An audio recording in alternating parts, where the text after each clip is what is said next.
Bonjour, nous allons corriger les exercices sur les fractions. Exercice pour comprendre qu'une fraction est un quotient, c'est-à-dire la réponse d'une division. Alors, passer de lettres, exercice 2, page 63, il fallait écrire les nombres suivants sous forme d'une fraction. 3/4, c'est bien, ça s'écrit comme ça, 3 sur 4. 1/12, ça s'écrit 1 sur 12.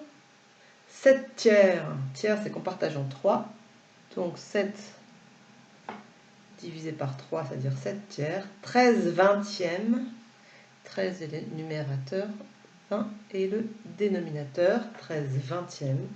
Et 7 demi, un demi c'est une moitié, c'est qu'on partage en 2, donc ça va s'écrire 7 demi.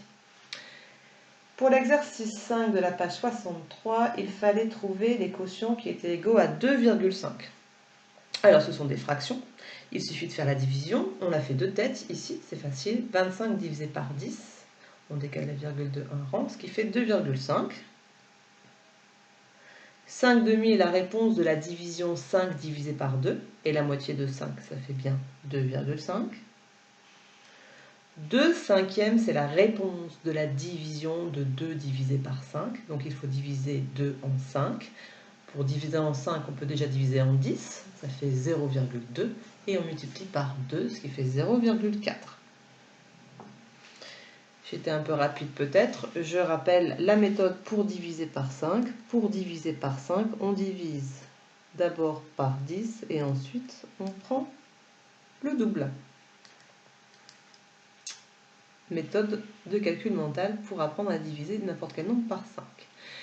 2 divisé par 5, ça revient à faire 2 divisé par 10, c'est-à-dire 0,2. Et le double de 0,2, c'est bien 0,4. 14 quarts, c'est la réponse de 14 divisé par 4. Pour diviser par 4 un nombre, on prend la moitié et encore la moitié. La moitié de 14, c'est 7. La moitié de 7, c'est 3,5.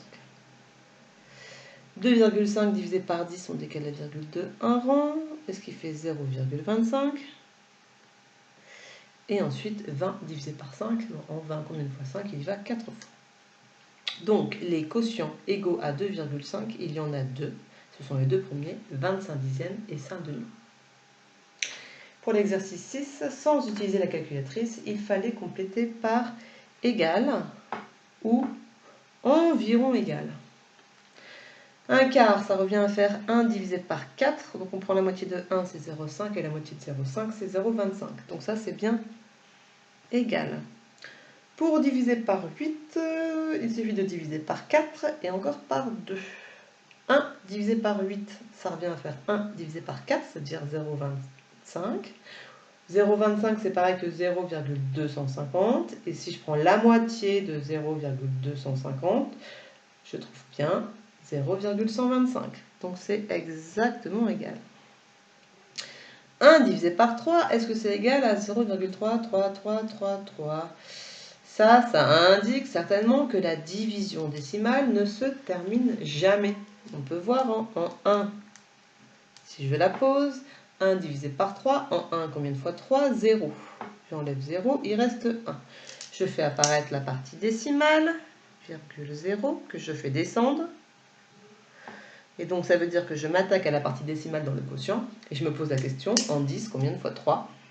Il y va 3 fois. 3 fois 3, c'est 9, j'enlève 9 et il reste 1. Je vais pouvoir descendre le 0 des centièmes. Il y va 3 fois, on enlève 9 et il reste 1. On s'aperçoit que cette division ne se termine jamais. Donc, 1 tiers, ce n'est pas... C'est la réponse exacte de 1 divisé par 3, alors que cette réponse-là n'est pas une réponse exacte. Des 3, il y en a à l'infini. Donc, je vais mettre environ égal.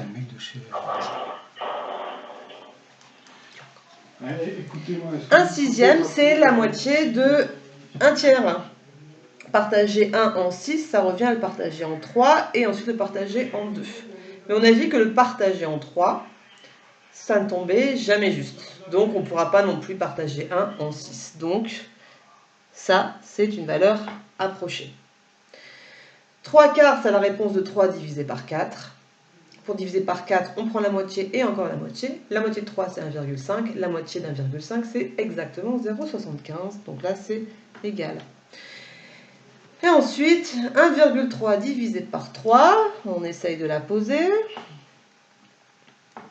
En 1, combien de fois 3 ? 0. On enlève 0, il reste 1. On abaisse le 3 qui fait partie de la partie décimale du dividende. Donc ça veut dire qu'on va s'intéresser à la partie décimale du quotient. Et on se pose la question, dans 13, combien de fois je peux enlever le 3 ? 3, 6, 9, 12, je peux l'enlever 4 fois. Donc je vais enlever 12. Et il reste 1. Je fais apparaître le 0 des centièmes que je descends. Et j'arrive à en 10, combien de fois 3 ? Il y a 3 fois, on enlève 9 et il reste 1. Et ça continue, je peux abaisser l'autre 0. Et en 10, combien de fois 3 ? 3, et il reste 1. Etc. Donc, on n'arrive pas exactement à 0,43, puisque là, j'ai déjà 0,433. Donc ça, c'est pas égal à ça. Ça s'approche de 0,43, mais ce n'est pas égal. Voilà pour l'exercice 6. L'exercice 7, il fallait trouver 3 fractions égales à 2. Ça veut dire 3 divisions, dont le quotient fait 2. Et bien 2, c'est quoi ? C'est 2 divisé par 1. C'est 6 divisé par 3. C'est 8 divisé par 4. C'est 20 divisé par 10. N'importe quelle division qui donne 2 donne une réponse fractionnaire. Pour le B, il fallait trouver des fractions égales à 10. Qu'est-ce qui peut faire 10 ? Eh bien, 50 divisé par 5, en 50, combien de fois 5 ? Ça fait bien 10. Une autre division qui fait 10, 20, la moitié de 20, ça fait 10. Le quart de 40, ça fait 10, etc., etc.